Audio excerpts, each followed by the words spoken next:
नमस्कार, good morning. RS English and motivation की तरफ से मैं रजनीकांत आपके बीच।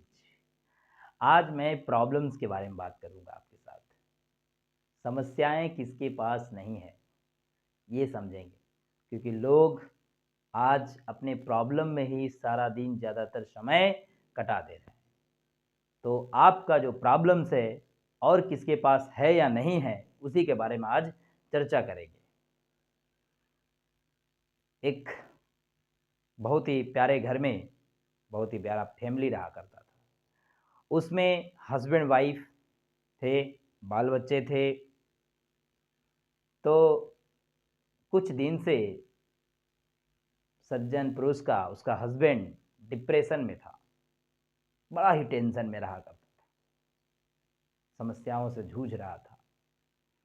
उसके बीच में पत्नी भी थी। बीवी उसको जब देखती तो उसके भी मन खराब होते। तो उसी बीच उसने सोचा कि क्यों ना किसी काउंसलर, किसी ज्योतिषी को बुलाया जाए और इन्हें समझाया और बुझाया जाए और जाना जाए। तो उन्होंने, उसकी पत्नी एक काउंसलर को बुलाती एक दिन, जो ज्योतिषी भी होते हैं, और उनसे चर्चा करने को बोलते हैं कि देखिए, मेरे पति जो हैं काफ़ी दिनों से डिप्रेशन में हैं, टेंशन में हैं, मुझे पता नहीं क्या हो रहा है। जब मैं भी इनके साथ रहता हूँ तो मेरे को भी समस्या पैदा हो रहा है, तो हमारे जीवन तो कलह हो जाएंगे। तो कृपया आप देखें और समझाएं कि क्या करना है। तो काउंसलर बात करते हैं उस सज्जन पुरुष से। उस बीच में काउंसलर, वो ज्योतिष, उसके वाइफ को बाहर जाने बोलती है, बाहर जाकर बैठने बोलती है, ताकि उनसे अकेले में बात किया जाए। तो जब उनकी समस्याओं के बारे में पूछा जाता है तो वो सज्जन पुरुष बोलता है, मैं बहुत बड़ा डिप्रेशन में हूँ, बड़ा टेंशन में हूँ। घर का टेंशन, परिवार का टेंशन, बच्चों का टेंशन, मेरे खुद का स्वास्थ्य का टेंशन, घर का लोन, कार लोन, ये सारे चीज़ चुका नहीं पा रहा हूँ। मेरे न नौकरी, न ठीक से कोई काम है, बड़ा ही डिप्रेशन में हूँ। मैं क्या करूँ, कुछ समझ नहीं आ रहा है।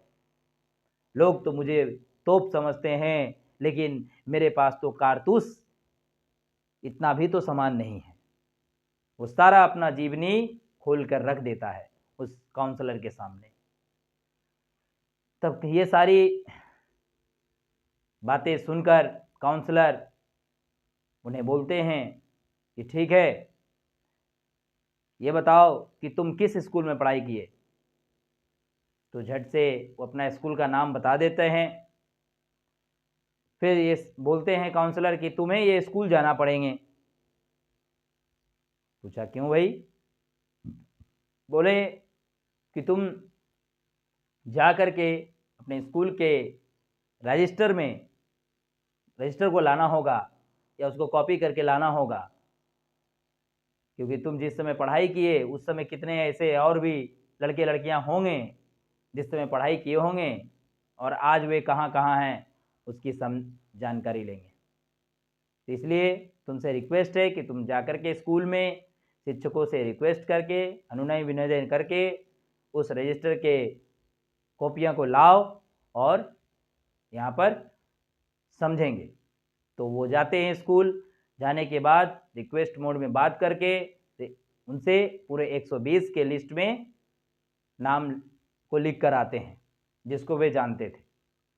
उसमें 70 से 80 लोग ऐसे थे जिसकी जानकारी उनके पास था, बाकी इधर उधर कहीं चले गए होंगे। तब उन्हीं में से वो विश्लेषण करने को काउंसलर ने कहा कि ठीक है, अब इसमें से आप ढूंढो कि कौन कहाँ क्या कर रहा है, कैसे अवस्था में है। तो उसमें से कुछ अच्छे पोजीशन पर थे, उसमें से कुछ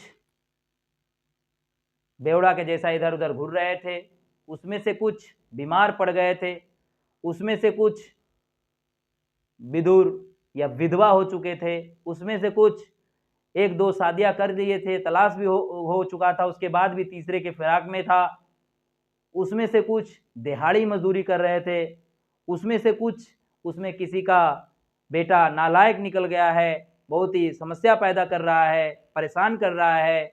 ये सारे उस 70-80 की लिस्ट में से इंसानों की कृतियां मैं बता रहा हूँ। ये सारे उसकी जानकारी दे रहे हूँ।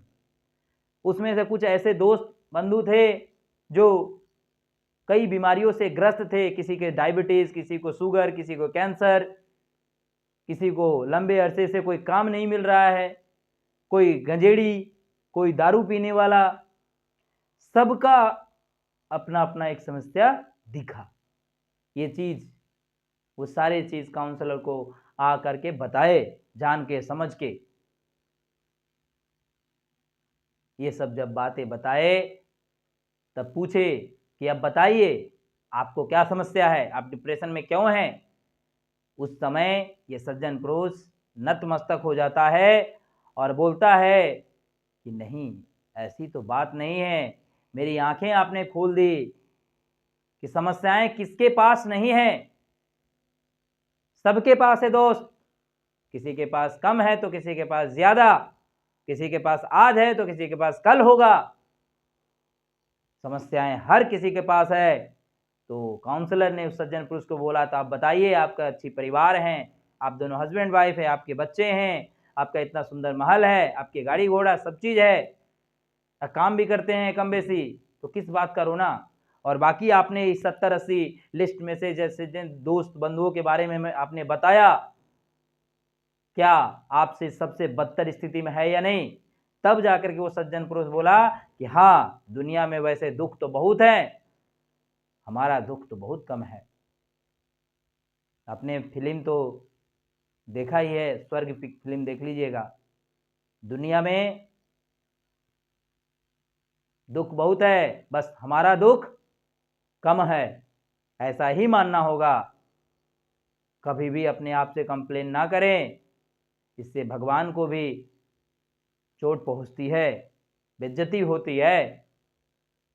तो आपको मैंने आज इसी माध्यम से मैंने सर्व से समझा दिया कि समस्याएं किसके पास नहीं है, समस्याएं सबके पास है।